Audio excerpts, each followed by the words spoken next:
Well, boys, it's finally time for us to sit down and have a serious conversation about a problem that I have that I just can't deny anymore. Some of you might know exactly what this conversation is about because you yourselves have seen this problem in me and have called me out for it in the past, and I've just denied it or said that you don't know what you're talking about. But it's finally time to come clean and admit that I have a problem. I'm addicted to Honda Rebels. As much as I've tried to deny it in the past, I think there's just no running from it at this point. I mean, let's be honest. I've had a Rebel 300 in the past, a Rebel 500 in the past, a Rebel 500 SE in the past, and between Nina and I, we now have a Rebel 300, a Rebel 1100, and an SCL 500, which, let's be honest, is pretty much just an adventure-ish version of a Rebel. And every time I say I'm done buying them, I'm not. I'm back on Facebook Marketplace searching for a good deal, and lo and behold, about this time last week, I found another one of those deals that I just could not pass up, and the addiction continues, the cycle continues. We've added another Rebel to the fleet. Actually, who am I kidding? It's not an addiction. It's not my fault that Honda Rebels are so freaking sick. Welcome to the fleet, our brand new 2017 Rebel 500. Cue the montage.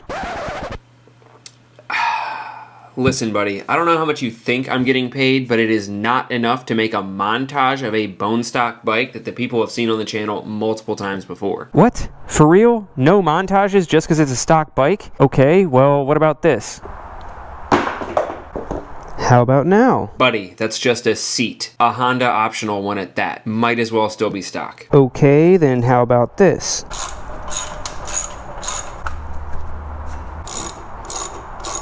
How about now? Only because I can see how important this is to you, I'll make a montage, but it's not going to be a long one.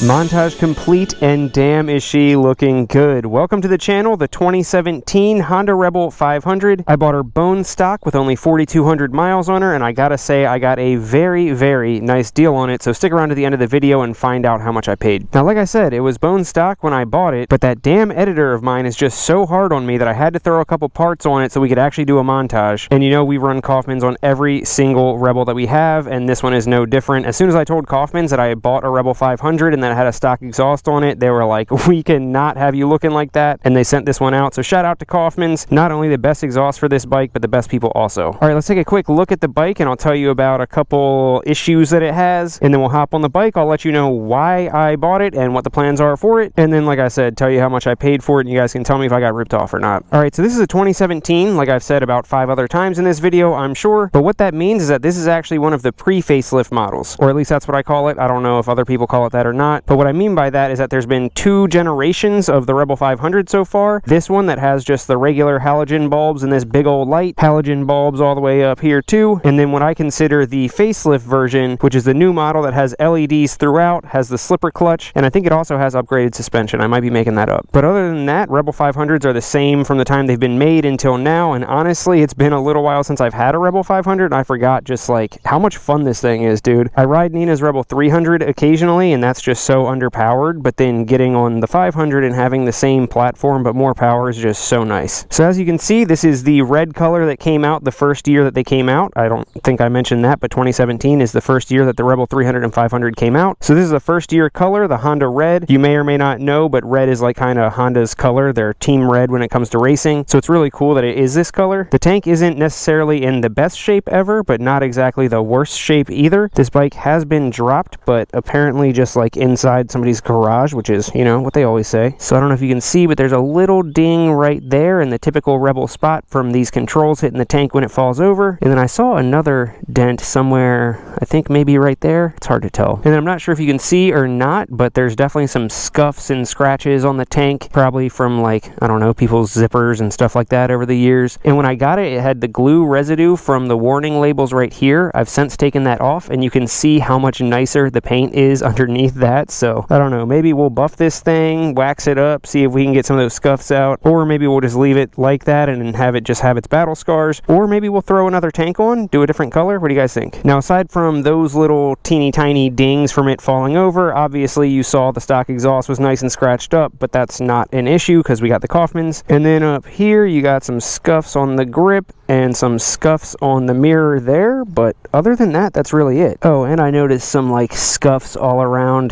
the brakes here from the guy using a disc lock, so I might throw a new disc on there, but other than that, she's in pretty freaking good condition for a 7-year-old bike. Oh, and also some surface rust on the chain, so I'll probably replace that. It's weird, it's not a whole lot of surface rust, but it seems like the links still kink slightly, so probably throw a new chain on there, but that's actually it. So yeah, there she is. She's looking good. Let's go ahead and hop on her and I'll tell you guys the plans that we have. You guys ready to hear her sing the song of her people with this Kaufmans? Oh yes. Oh, dude, it sounds so good. All right, now I know I justify a lot of my purchases by saying, oh yeah, I could do this or I could do that, or like, I got such a good deal I couldn't turn it down. But honestly, you guys know, lots of the time it just is such a good deal that I can't turn it down, and there's really no rhyme or reason planned for getting the bike other than making videos. But I gotta say, this has to be the most justified purchase yet. So let me explain, and you guys can tell me if I'm just addicted or if it actually makes sense. Okay, so if you're new to the channel, you probably don't know, my girlfriend Nina also rides. She just got her license about a year ago, and she rides a Rebel 300 that she's been learning on. And over the past year since she's gotten her license, she's obviously progressed a whole lot. She's just getting so much better at riding, and she's doing a lot more of it, and she's doing like longer trips also, getting more comfortable with the highway, everything like that. And with that being the case, it's just become more and more obvious. Damn, dude, I thought that bird almost got hit by a car. It's just become more and more obvious as time passes that the Rebel 300 just does not have enough power for what she needs. It can do pretty much anything, but I've talked about this before. The Rebel 300, if you're cruising on the highway at like 65, which is honestly slow for this area, if something sketchy happens, really your only option is hitting the brakes to avoid the situation. You don't have any power left to power through it. Oh, a Navi, what the heck? So yeah, she's obviously ready for more power, and she rode the CF Moto 700 CLX that I recently got. Keep an eye on her channel, because I think she has a video coming out this week or next week, something like that, talking about her experience with more power for the first time. And when she rode that, it was like a really big eye-opener of like, damn, yeah, I'm ready for more power, I need more power, and lack of power is holding me back. So she was trying to decide if she wants to upgrade to the Rebel 500 or do something like a naked bike after riding the CF Moto. And as we're trying to figure out what's best for her, eventually we end up deciding that we're doing a trip out in July to go see the ride of a lifetime in West Virginia, and not just West Virginia, but like pretty much the border of Ohio. So from where we are, if we just take straight highway there, no back roads, anything like that, without stops, it's like a 6-hour trip. That's just not doable on a Rebel 300. I mean, it is, but again, it's not really going to be the safest, and especially when she's trying to keep up with me on the Rebel 1100, it's just not a good idea. So we decided that we would try and find her a Rebel 500 for the trip, and she really specifically wanted the facelift model that has the LEDs and the slipper clutch and everything like that. So we figured, you know what, let's just buy brand new. Long story short, it ended up not working out at the dealer because dude, they wanted like 20% financing, which is insane. So I'm like, dude, I could find a better deal, you know? Also, I've had this idea, something that I want to do with a cheap Rebel 500, but that's a story for another video. So we start searching for a Rebel 500 on Facebook Marketplace, Craigslist, everything like that. And by start searching, I mean I'm constantly looking on there for a good deal. I never stop in order to need to start. I'm just always looking, which is how I get all these good deals. And it's Memorial Day weekend. It is Sunday, and I look on Facebook, and like 2 hours prior, this bike had been listed, and it was a good enough deal, I think, that I just genuinely could not pass it up. So I hit up the person, and a few hours later, it was in our possession. So really, the biggest plans are just the trip that I was talking about. Nina is going to ride this on the longest trip that she's ever done, the longest trip that I've ever done, the longest trip we've ever done together. So the main thing is just taking all of the stuff that she has on her Rebel 300 that she's already comfortable with and transferring all of it over to here. So she'll use that trip really as like the determining factor of, I guess, whether the Rebel 500 is right for her or what she's upgrading to. But it should be a pretty crazy trip, and the deal that I got on this, I think, is a good enough deal that even if she ends up not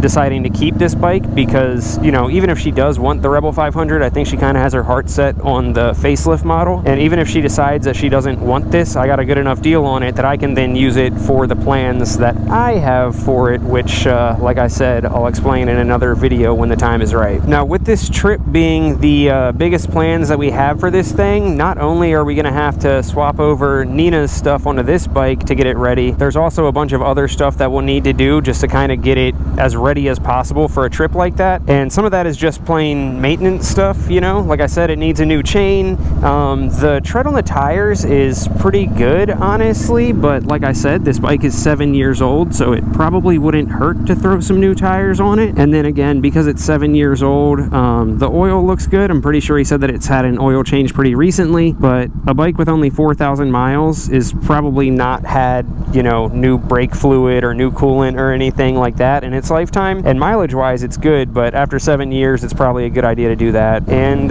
then we should be good to go, I think. So definitely stay tuned for that. I don't know if it'll be mostly on my channel or her channel when we get this thing road trip worthy, but definitely make sure to subscribe to both of us if you have not already, because it'll be a whole thing getting it ready, and then probably like I don't know, probably like a 3-part series of our trip. Super stoked for that. All right, now with all this talk of how good of a deal I got, I'm sure lots of you guys are wondering how good of a deal is a good deal. And I'll let you guys put some guesses down in the comments real quick as to what you guys would pay for this bike. Oh my god, dude, that spec is bonkers. Dude, look at that spec. Straight up like Tiffany blue type shit with the carbon fiber. Oh my god, that might be one of the best specs I've ever seen. Like, just enough to stand out, but still classy. It's not like a neon color or anything like that. Holy crap. Anyway, leave some guesses as to what you would have paid for this, and I will let you guys know. Drum roll. $3,000. I don't know about you guys, but $3,000 is a pretty friggin' good deal to me. The guy had it listed for $3,100, and seeing it at $3,100, I knew that it wasn't gonna last long. So thank God that somehow I got there first. And I got there, and the guy kind of gave me an up and down, and he goes, "Wait a second, I follow you." And I was like, what? And long story short, he said that he follows me on YouTube and Instagram, and he said that he pretty much was learning how to ride at the same time that Nina was learning how to ride, which is super cool. And yeah, just super small world that this guy actually knew of me already. So I don't know if he realized that in the moment when I showed up, or if he had already realized it when I messaged him. Either way, he recognized me, and then I go to pay him the $3,100, and he's like, "Just do $3,000 even." I'm like, "What? Are you sure?" He's like, "Yeah, man, I've gotten enough value from your content that we can just call it a $3,000 even." I'm like, dude, what a freaking guy. What a nice guy. So yeah, there she is. There's the story. That's all she wrote. Welcome to the Life of Birch garage, the 2017 Rebel 500 that we got. What the hell, dude? That we got for only $3,000. Big plans for this thing. Get stoked to see me and Nina do this crazy trip, and make sure to subscribe to the Ride of a Lifetime as well, because that's who we're going to see on the trip. Make sure to sign up for the Patreon if you haven't already. I've already gotten a few pretty dope Polaroids of this thing, and those will be going out to Patreon members this week, and they also will know that I bought this several days before you guys do. I'll catch y'all on the next one. I love you guys. Peace! Oh, so basic. Hope you play this. Damn, I prayed it. Nice song, and I became this. Old souls faking. Paid those placements. Hey, and I'm still waiting on the brighter days. Been a minute, been rough many times more. And I'm kicking rocks to a sky of gray. Praying hard, talk to me before I'm done for.